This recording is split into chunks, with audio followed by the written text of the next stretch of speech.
प्रशासनिक टीम और police party के ऊपर हमला हुआ है। सभी लोग अपनी जान बचाने के लिए इधर उधर भागते हुए भी नजर आए। अतिक्रमण हटाने के लिए गई हुई प्रशासनिक टीम के ऊपर अचानक से पत्थरों की बरसात हो जाती है, जिसके चलते अब पूरा सिस्टम हिल भी गया है। थाना प्रभारी तो यहां पर गंभीर रूप से घायल है। घायल होने के चलते उन्हें इंदौर रेफर कर दिया गया है। लेकिन यह जो पूरी घटना घटी है, इसके अंदर कई बड़े सवाल और गंभीर सवाल खड़े हो रहे हैं कि क्या यह जो कार्रवाई की जा रही थी अतिक्रमण हटाने की, यह कानून के तहत की जा रही थी या फिर किसी विधायक साहब के इशारे पर यह पूरी कार्रवाई की जा रही थी। अगर विधायक के दबाव में प्रशासन यहां पर गया था तो फिर यहां पर पत्थर किसकी जिम्मेदारी है अगर चले हैं तो, और पत्थर बरसाए किसने, पत्थर क्यों चले। सबसे बड़ा सवाल तो यही है कि आखिरकार टीम के ऊपर पत्थर किसने चलाए। इससे क्या विधायक जी घेरे में है, क्या विधायक जी के इशारे पर कुछ हुआ है।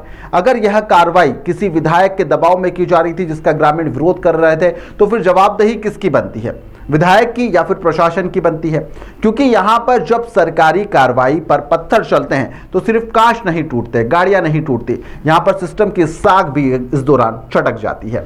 यह पूरा घटनाक्रम जो अभी आपने देखा, यह धार के पास धामनोद थाना क्षेत्र का है, जहां पर सिरसोदिया एक जगह है जहां पर सर्वे नंबर 99 का करीब 2 बीघा की जो जमीन है उसको लेकर 2 साल से विवाद चल रहा है। कोर्ट में अपील भी हुई थी, लेकिन वहां से अपील खारिज होने के बाद में प्रशासन और जो भूमि स्वामी है वह कब्जा दिलवाने के लिए पहुंचा था। शनिवार को सुबह करीब 10 बजे नायब तहसीलदार, पुलिस बल और पटवारी सहित तमाम पुलिस के अधिकारी, तमाम टीम यहां पर अतिक्रमण हटाने के लिए पहुंच जाती है।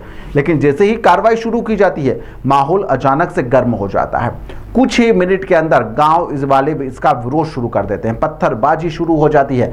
प्रशासनिक टीम को चारों तरफ से घेर लिया जाता है और इसके बाद में उन्हें पत्थरों का सामना करना पड़ता है। इस हमले के अंदर धामनोद के थाना प्रभारी प्रवीण ठाकरे, एक महिला पुलिसकर्मी सहित कई लोग इसके अंदर घायल हो गए हैं। अलग अलग अस्पतालों में इन सभी का इलाज भी जारी है।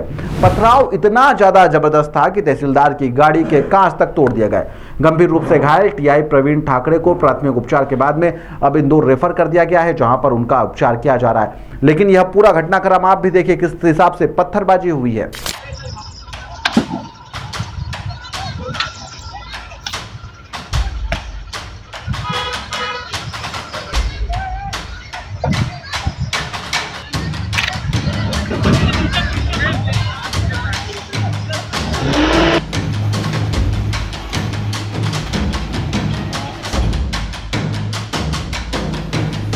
लेकिन असली सवाल अब यही शुरू होता है कि ग्रामीणों का आरोप है कि यह पूरी जो कार्रवाई है धर्मपुरी के भाजपा विधायक कालू सिंह ठाकुर के दबाव में की जा रही थी। वही ठाकुर साहब जिनके वीडियो आए दिन सामने आते रहते हैं, महिला से बदतमीजी करने का वीडियो भी सामने आया था। तो क्या अब प्रशासनिक कार्रवाई विधायक के इशारे पर की जा रही थी? और अगर विधायक यानी कि कालू जी के इशारे पर यह सब कुछ हो रहा था तो क्या बुलडोजर भी उनकी मर्जी से चलेगा या फिर कानून की मर्जी से चलेगा या फिर कोर्ट के आदेश की इसमें कोई भूमिका मानी जाएगी? यहाँ पर कालू सिंह की भूमिका संदिग्ध बताई जा रही है। सबसे बड़ा सवाल यही है कि आए दिन उनके पड़ोसियों से विवाद के वीडियो और अन्य तरह के वीडियो सामने आते रहते हैं। 2 साल से यह पूरा जमीन को लेकर विवाद चल रहा था, तो क्या फिर बिना तैयारी के यहाँ पर टीम क्यों गई? और क्या प्रशासन को इस बात का अंदाजा नहीं था कि यहाँ पर हालात बिगड़ सकते हैं? खुफिया टीम क्या कर रही थी? तो फिर यहाँ पर राजनीतिक दबाव की बात सामने आ जाती है कि राजनीतिक दबाव के अंदर जल्दबाजी दिखाना पड़ी प्रशासनिक टीम को, और उसके बाद में घटना के बाद में गुस्साए ग्रामीणों के द्वारा यहाँ पर आगरा मुंबई नेशनल हाईवे पर पहुंचकर पहले चक्का जाम कर दिया गया और हालात काबू करने के लिए मनावर के एसडीएम, एसडीओपी और आसपास के पूरे थाना बल, भारी पुलिस संख्या में जब पहुंचते हैं तो यहां पर बल को बुलाना पड़ जाता है। फिलहाल यहां पर हालात अभी भी तनावपूर्ण है, हालात अभी भी इसी तरह से बने हुए हैं। हम यहाँ 5-6 पीढ़ी होने आएगी बेटा, पर अभी हमारी 4 पीढ़ी हो रही। अच्छा, प्रशासन ने आके आपसे बात करी, आपको मकान दसाएंगे, क्या अतिक्रमण हटाएंगे, क्या चाहते हैं आप? हम नहीं हटाने चाहते सर। अच्छा, आपको प्रधानमंत्री आवास का लाभ भी मिला है? हाँ मिला नहीं। कहाँ पे मिला? यहीं पे मिला? यहाँ पे मिला नहीं। क्या बोले आके, क्या बोल रहे हैं आपको अधिकारी? अब ये तो अधिकारी तो बोल रहे कि अब ये हटाएं, ऐसा ही बोल रहे। आप हटोगे यहाँ से या नहीं नहीं हटोगे? हटते हैं। अगर प्रशासन आपको मारेगा पीटेगा तो भी नहीं हटेगा? यहाँ चले गए फिर गए तो मारेगा क्या करे। नहीं हटोगे आप यहाँ से? बहुत साल से रहे बेटा, बहुत साल से रहे। आज हमको 3 दिन का समय मिला है सर, और कोर्ट का फैसला तो साइड ही आया है, सामने पक्ष में। हाँ सामने के पक्ष में आया है। आप इस मकान में कब से निवास कर रहे हैं? हम लगभग 70-80 साल से, हमारे पापा यहीं रहते थे, हम ये सामने वालों का क्या कहना पड़ता है इस मकान में? बस ये बोलते तोड़ो। 2 साल से ये तोड़वा रहे, मतलब जब से ये विधायक साहब ने जमीन खरीदी, कालू सिंह ठाकुर ने, जब से लड़ाई दंगे होते ही रहते हैं। इस पूरे जो मकान बना हुआ आपका जो पूरा स्क्वायर फीट में, इसमें किस किस की जमीन जा रही है, क्या है पूरा मामला? इसमें बता देगा, आधी तो अनिल की है, धर्मेंद्र की है, और आधी पल्लवी कौन है? ये विधायक साहब की बहू, उनके नाम? हाँ उनके नाम से। आप क्या चाहते हैं? हमको न्याय चाहिए साहब, किस प्रकार का न्याय चाहिए? कानून द्वारा न्याय चाहिए। हम इतने सालों से रह रहे हैं, तो कुछ तो न्याय चाहिए। आपका नाम? संतोष। अच्छा, पट्टा वगैरह कुछ था आपके पास? नहीं साहब, हमको अभी तक सब ये इतने सारे मकान सरकारी में ही बने हुए हैं, अभी तक कोई किसी का पट्टा नहीं है। क्या आपका ही मकान हटा रहे हैं? हाँ सिर्फ आप हमारे ही मकान, हम 2-3। आपको प्रधानमंत्री आवास का फायदा मिला? नहीं हमको नहीं मिला, हमारे लड़के को मिला था। यहीं पे मिला? हाँ उसके बाद भी ये हटा रहे हैं? यह मामला, जैसे कि मैं कल यहाँ पे आके परिवार से भी मिली, पीड़ित परिवार से, तो उनके द्वारा बताया गया कि जो बकरी चराने वाली महिला का जो मामला हुआ था, जो कि विधायक धर्मपुरी के कालू ठाकुर ने गंदी गंदी नंगी नंगी गाली दी गई और उस महिला को मारने के लिए दौड़े और सबूत मिटाने की कोशिश की। तभी से ये मामला रफ्तार से चल रहा था। उसके बाद उन्होंने बोला कि जब एफआईआर करने गए तो उनकी एफआईआर नहीं हुई। वो बोले कि वहाँ उस जगह तुम क्यों गए, पर एक महिला के साथ अन्याय हुआ है, उसका तो अभी तक न्याय नहीं मिला। फिर 5 तारीख को एक नोटिस आता है इनके पास, फिर 6 तारीख को कल यानी कि 6 और 7 के बीच इनके पास दूसरा नोटिस आता है, और सुबह 8 से 9 के बीच इनके पास मकान तोड़ने के लिए पुलिस प्रशासन आ जाती है। तो ये कुल मिला के गुंडागर्दी हो रही, भाजपा के नेता का दबाव बन रहा है। कौन है भाजपा का नेता? भाजपा का नेता कालू सिंह ठाकुर, और दबाव में बनाकर ये लोग, हम मिले तो कम से कम 3 पीढ़ी से ये लोग रह रहे। ये रोड हाईवे निकला तब भी इनका मकान नहीं टूटा, और इतने दिन से हटाना था उसी समय हटाना था, अब क्यों हटाना है? तो ये हम शासन प्रशासन से मांग करते हैं, अपील करते हैं पूरे सामाजिक संगठन से कि इन लोगों को न्याय मिले और इनका घर नहीं तोड़ा जाए, क्योंकि ये लोग कहाँ जाएंगे, क्या रहेंगे? क्योंकि ये लोग ऐसे हैं कि कोर्ट में भी जा नहीं सकते, क्योंकि मजदूरी कर जाते हैं, आज शाम को लाएंगे आज ही खाएंगे, तो कैसे लड़ेंगे? आप सोचो ना सर, एक महिला के साथ अन्याय होता है, उसको न्याय नहीं मिल पाता, तो शासन प्रशासन किसके तरफ है?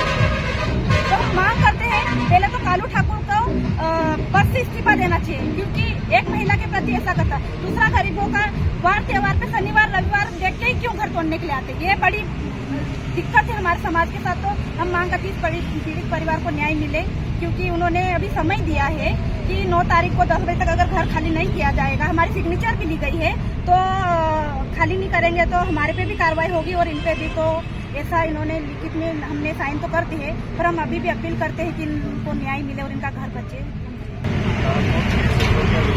एक प्राइवेट व्यक्ति की लैंड है, उसमें उसकी जमीन पे एक किसी प्राइवेट व्यक्ति ने कब्जा किया हुआ है, तो उसके लिए उसने सक्षम न्यायालय जो तहसीलदार है उनके यहाँ प्रकरण लगाया हुआ है, जहाँ से आदेश हुआ उसको हटाने का, और फिर वो व्यक्ति सिविल कोर्ट भी गया, वहाँ से भी उनका बात खारिज कर दिया।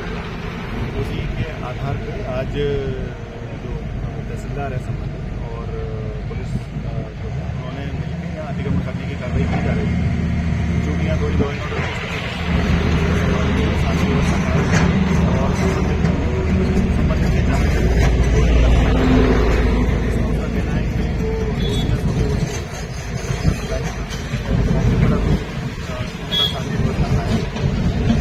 सर, उसका कहना है कि जमीन 1 साल पहले खरीदी गई, हम 90 साल से यहाँ पर काबिल है। ये प्राइवेट लैंड है, इतना मुझे जानकारी है, बाकी प्राइवेट लैंड थैंक यू। आज सुबह की घटनाक्रम है, एक प्राइवेट मकान बना हुआ था, प्राइवेट कंप्लेंट पर उसमें डिसीजन हुआ कोर्ट का। उसी विवाद को उसका कब्जा दिलाने के लिए यहाँ पर सामान्य राजस्व विभाग के साथ में SDO और पुलिस विभाग भी यहाँ पर मौजूद था। बातचीत चली रही थी, इसी दौरान घर की जो महिलाएं उनके द्वारा जो है पुलिस और प्रशासन के साथ में जबरदस्ती की गई। साथ ही उन्होंने अपने ऊपर असले डालकर आत्महत्या करने की कोशिश की गई, जिसको पुलिस अभिरक्षा में लेकर हॉस्पिटलाइज किया गया और उन्हें अभी वर्तमान में सिविल हॉस्पिटल में और पुलिस अभिरक्षा में रखा गया है। संपूर्ण घटनाक्रम में चूँकि प्राइवेट कंप्लेन है और प्राइवेट व्यक्ति का लैंड है, इस लैंड पर प्राइवेट कब्जा है, उसी कब्जे को छुड़ाने आए थे, उसी कब्जे को कब्जा दिलाने आए थे, जिसमें इस दौरान अज्ञात लोगों ने संभवतः जो कि इस व्यक्ति हैं संतोष नाम का जो व्यक्ति जिसका कब्जा है इस पर, उसके रिश्तेदार हो सकते हैं, उनके द्वारा पथराव किया गया था। वर्तमान में कानून व्यवस्था की कोई स्थिति नहीं, शांति बनी हुई है। इसी घटनाक्रम में हमारे जो अमृत के टीआई है उनका पाँव मुड़ गया था, जो कि अभी सिटी स्कैन हुआ तो उसमें फ्रैक्चर आया है। वर्तमान में प्रशासन के द्वारा स्वतः उन्होंने 2 दिन का समय मांगा है, 2 दिन में स्वतः खाली कर देंगे। अगर खाली नहीं करते हैं तो वो प्रशासन स्वतंत्र कार्रवाई करेंगे। कानून व्यवस्था की जो स्थिति अभी सामान्य बनी हुई है, जो पथराव कर रहे हैं उनको आइडेंटिफाई किया जा रहा है, उनके विरुद्ध एफआईआर दर्ज की जाएगी और उनकी गिरफ्तारी की जाएगी। पुलिस यहाँ पर हालात पर नजर बनाए हुए हैं, लेकिन सबसे बड़ा सवाल अब यही उठ रहा है कि अगर यहाँ पर अतिक्रमण हटाने की कार्रवाई कानून के तहत की जा रही थी, जी हाँ, शब्दों पर ध्यान दीजिएगा कि कानून के तहत अगर यह कार्रवाई की जा रही थी तो फिर गांव वालों ने पत्थर क्यों चलाए? अगर यह कार्रवाई किसी विधायक के दबाव में की जा रही थी तो फिर जवाबदेही किसकी बनती है? आरोपी कौन हुआ इन सब लोगों के घायल होने का?